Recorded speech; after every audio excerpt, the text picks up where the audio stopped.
These days, according to the Hunter Equal Opportunity Program, most families need 2 incomes to survive, and the vast majority of married women who work do so because they need the money. But it also points out that whether they need to or not, all women have the right to work. The pamphlet was produced because the Equal Opportunity Program was concerned that married women with jobs are being blamed for Australia's unemployment problem. As the economic climate has got worse and as unemployment is increasing, married women have been increasingly scapegoated for causing unemployment, basically, and this is not only grossly unfair, it's extremely inaccurate and invalid. The Equal Opportunity Program is also concerned about the large number of women who are seeking work but are not registered with the Commonwealth Employment Service. Kathy Sharp believes that many women are under the misapprehension that they cannot register simply because they are not eligible for unemployment benefits. A lot of women, particularly married women, they know they can't receive unemployment benefits, so they don't register with the CS as looking for work. And the estimates that have been given are that the official estimates at the moment are 10% of women are seeking work, but the actual estimates are something like 30%. And if we took into account all the hidden unemployed, the migrants, the discouraged job seekers, married women, we would in fact double our unemployment rate. Do you think it is important for women that are looking for a job to register with the CES? Yes, it's very important, not only so we get an accurate picture of the unemployment figures, but there are a lot of programs, training programs, subsidies that are available to unemployed people that married women just aren't benefiting from.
What the reason for the lack of patronage is, I don't know. That, random breath testing, the recession, the drought and instant lottery tickets have all contributed to the downfall of the Curry RSL and the decline of some 100 other clubs in the Hunter region. Members were informed of the situation today. They were asked to contribute debentures to help the club out of its $187,000 hole.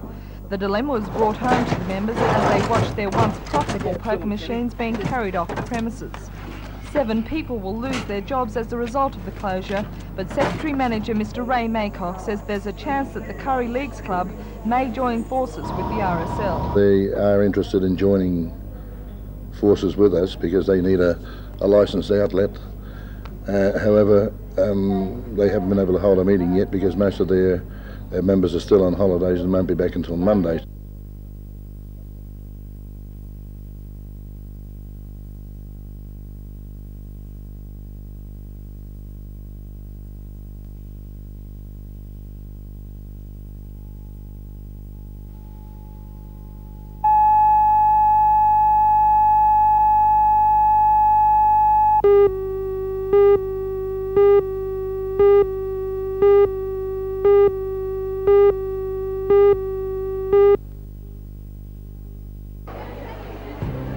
It's the third largest hobby in the world, and it's growing in popularity.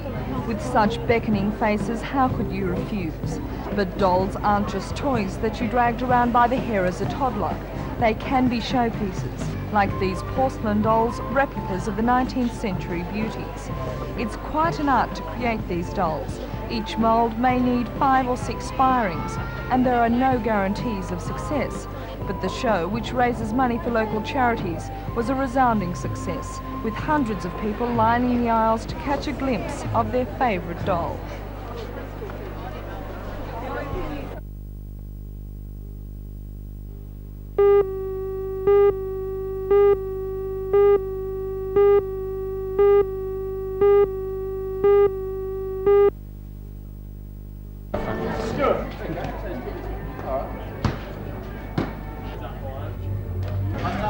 Thanks, Master.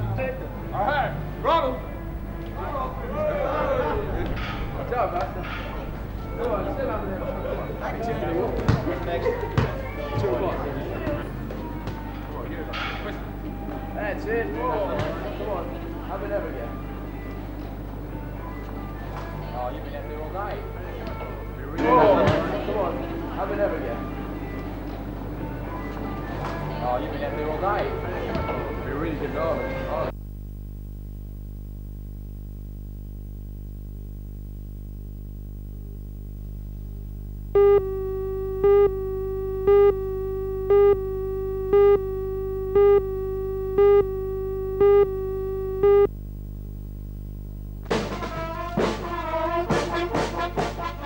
James, this was the highlight of the trip. Riding along King Street to Civic Park to the resounding applause of well-wishers and supporters. The end of a ride that has raised some $3,000 for the appeal, with more donations promised. The money will go towards accommodation for cancer patients and their families near the soon-to-be-completed oncology unit at the Mater Hospital. The hero, who lives in Seaham, was welcomed by the Deputy Lord Mayor, Alderman Don Geddes. Alderman Geddes congratulated James on his efforts and thanked him for helping the cancer patients of the Hunter in such a selfless way. James made the journey through Burke, Dubbo, Singleton, Maitland and Raymond Terrace on 4 horses, riding each 35 kilometres a day. 4 members of the Hunter Valley Cancer Appeal Committee also travelled with James, organising fundraising along the way. James says one of the most gratifying aspects of the trip was the hospitality from the country people. People are just realising it, even after we've gone through the towns, we're getting donations, people are realising what we're doing, what we're trying to strive for. And they're just starting to send us donations now after we already came down fast through their towns. So we feel very satisfied with what we've done. I guess it'll be a little while before you get back on a horse? Probably tomorrow.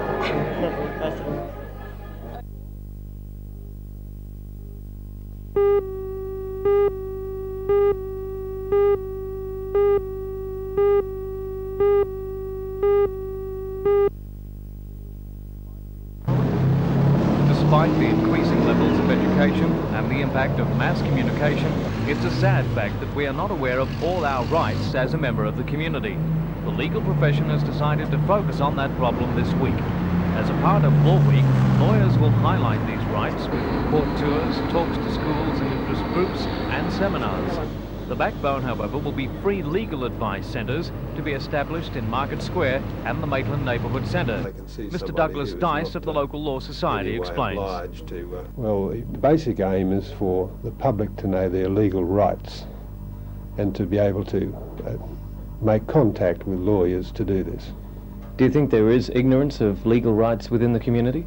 Certainly there is, and particularly the rising generation need to know this.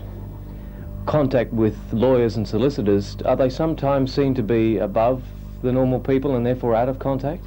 Certainly there is a mystique that people seem to find about lawyers. They seem to feel that they have some knowledge far beyond theirs and that they're not down at their level. They want some common ground.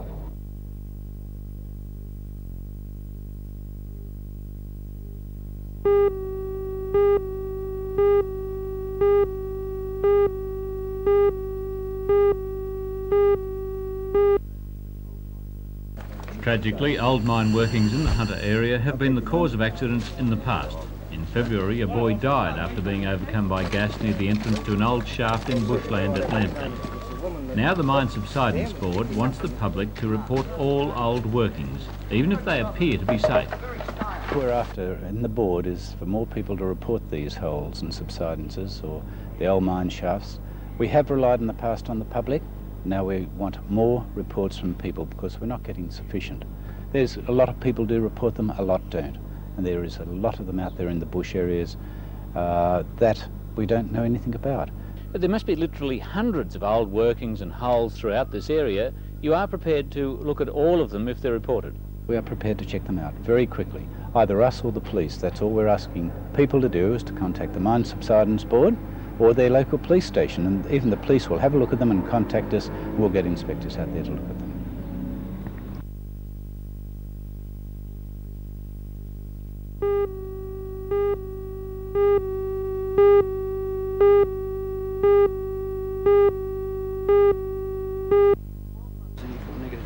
In 12 months' time, this car park at Newcastle Tech College will be the site of a 3-storey building housing a small business and computing centre. The money has been provided through the state government's Steel Cities Assistance Program, and a similar small business centre will be built in Wollongong. The major innovation of the new course will be to teach those involved in small business how to use computers to their advantage. To that end, a number of mini-computers will be installed. The building will also house a simulated office in which efficient office practice will be taught. According to the head of business studies at Newcastle Tech, Mr. John McCrum, small business is important to Newcastle's future and needs this kind of help. I think the problem's been with small business training is that if you're only going to look at statistics, the number of small businesses that are going out of existence are up around 50, 60, even as much as 70% of small businesses go out of existence after 3 years. Now, if you take this sort of statistics, then there's obviously a lack somewhere in business training, and we feel as if this is really something that is required.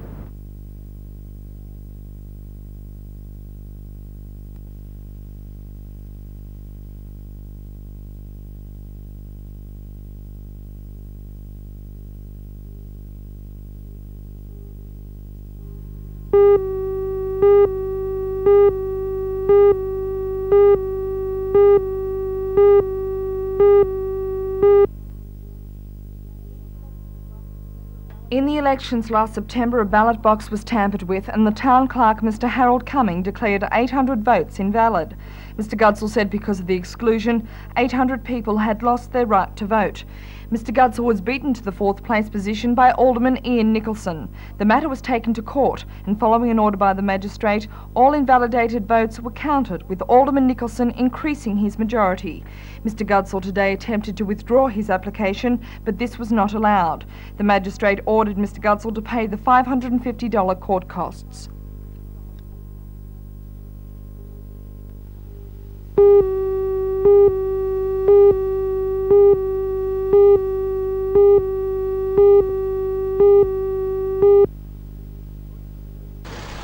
According to a survey of 150 people in Greater Branxton and North Rothbury, at least 60% would use a weekly return bus to Cessnock. Today was the beginning of a 3-month trial to test that claim. The Community Transport Group has chartered a bus to establish if such a run is needed. 22 people took the trip today. This morning I came on the bus just for the experience. Do you think it'd be handy for people living over there? I think it will, especially if they're coming every week. The Community Transport Group says between 30 and 40 passengers would ensure the viability of the run, which it hopes would then be taken over by a private operator. The Transport Group, which has some government funding, sees one of its roles as researching and marketing new transport routes. The group says this function has been neglected by the transport industry. Private bus operators have been running transport in the same way for perhaps the last 20 years, and the systems that they've been running it over haven't changed much, and they've been witness to the decline in patronage that their route systems that's meant that they haven't been able to afford it anymore. So what are they doing wrong? What should the private transport operators be doing in your eyes? Well, I'm not sure who should be doing it, but there's clearly some need for development, publicity and marketing of the transport, and on the whole, private bus operators don't do that.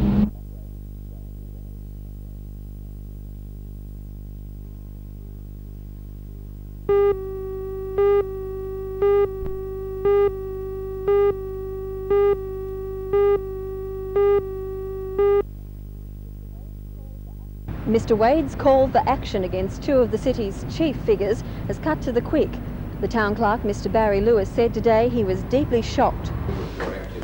In a statement, Mr Lewis went on to say that as the city's chief administrator, he was not involved in politics, nor did he intend to become involved. Following controversy over the way in which the Citizens Group leader Alderman Don Geddes obtained voter information last September, Mr Lewis indicated to Council that he recalled supplying a Council print tape containing the names and addresses of voters to Mr Geddes. The matter is being investigated by the Department of Local Government and a report is expected in 3 weeks.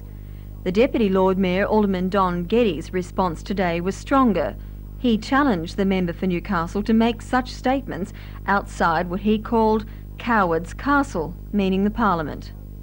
When Mr Wade made the call in Parliament, he didn't receive any reaction from the Minister for Local Government, Mr Stewart. But this has not deterred the member for Newcastle. Mr Arthur Wade plans to try and enlist the support of other northern members in a bid to push this matter further.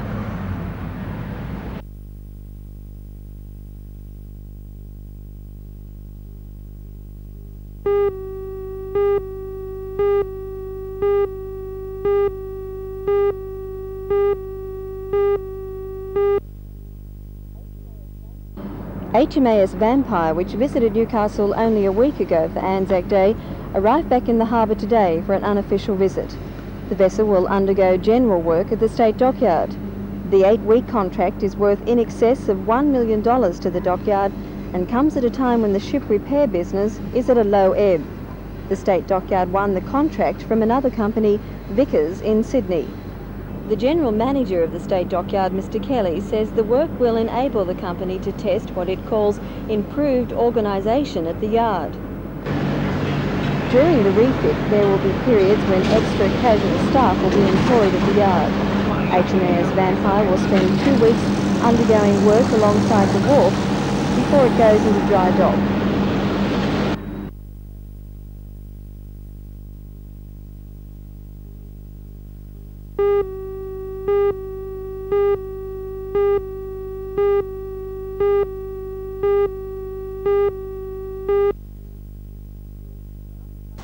The Masonic Club at Gorican appears to be one of the exceptions in an industry which is undergoing a major shake-up.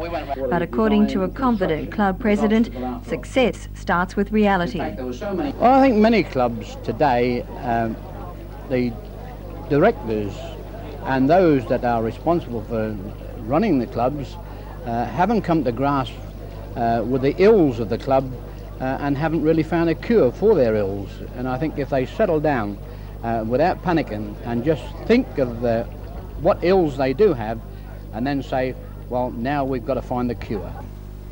The $1.3 million club is the first official home of the Central Coast Masonic movement, which has operated for 6 years in the area. During that time, the club raised enough money to buy the land, and now it's well on the way to paying off the cost of building a new clubhouse. The Masonic Club was officially opened by the Grand Master, Mr Harold Coates, OBE. Confident of the future, the Central Coast Masonic Club is now planning to build a new Masonic centre.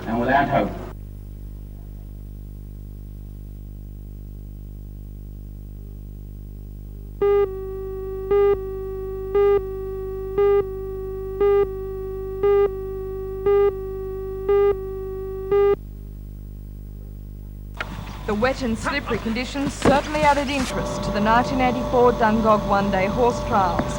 The trials are made up of 3 sections: the dressage, the show jumping and the cross-country, with all 3 scores being added to determine the eventual winners in the 4 classes. The cross-country phase is the most exciting, with horses and riders being stretched to the limit as they leap over creeks and scurry down embankments. It's these kind of thrills and thrills that have enticed 148 riders from as far away as Shepparton in Victoria to Dungog. Top riders such as Luke Tynan, who was on the shortlist for the Los Angeles Olympics, and Heath Ryan competed in the trials to give inspiration to the younger riders and lift the quality of the competition. The Dungog Horse Trial Committee will be holding another such event in August, and it's hoped there will be more prize money offered to attract more competitors and so further increase the standard of riders and their horses.